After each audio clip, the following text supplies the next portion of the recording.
Hey, welcome to the Reluctant Leader Podcast. This is a place where we like to wrestle with leadership and faith and, the stuff that shapes us from the inside out. It's Christmas week, which is why if you're watching the YouTube video version, you see snow falling.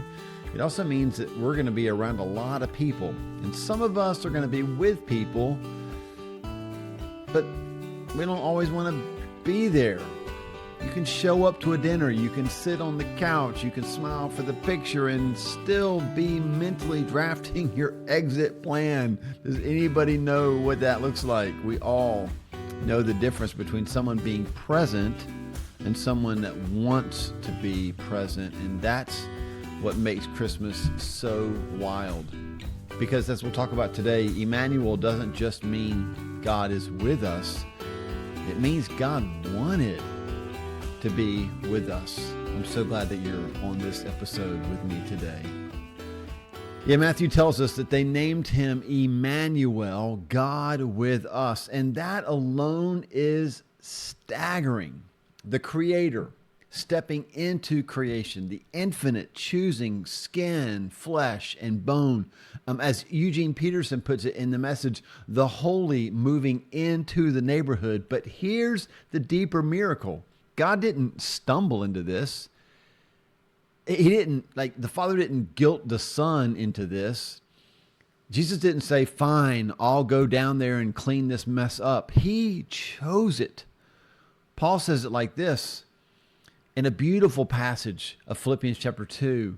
Though he, Jesus, was in the form of God, he did not consider equality with God something to be grasped, but rather he emptied himself, taking the form of a servant, humbling himself by becoming obedient to death, even death on a cross. Y'all, that's not the Son of God living out an obligation. That's desire. Jesus didn't come because we finally got our act together. He came because love moved him.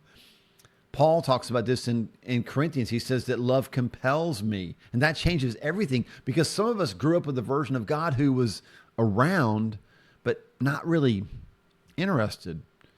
A God who tolerated us, managed us, kept a safe emotional distance from us, ruled from a distance. But Emmanuel tells a different story. This is God saying, I want proximity. I want a relationship. I want you.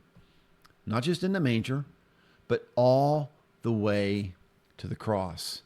Jesus didn't just want to be near humanity. He came to rescue humanity, which means that when God is with you in your grief and in your doubt, when he's with you in your addiction, in your exhaustion, he's not looking at his watch, counting the minutes. He's not wishing that he could be somewhere else. He doesn't have something better or more important on his agenda. He's with you in those moments because, y'all, he loves you.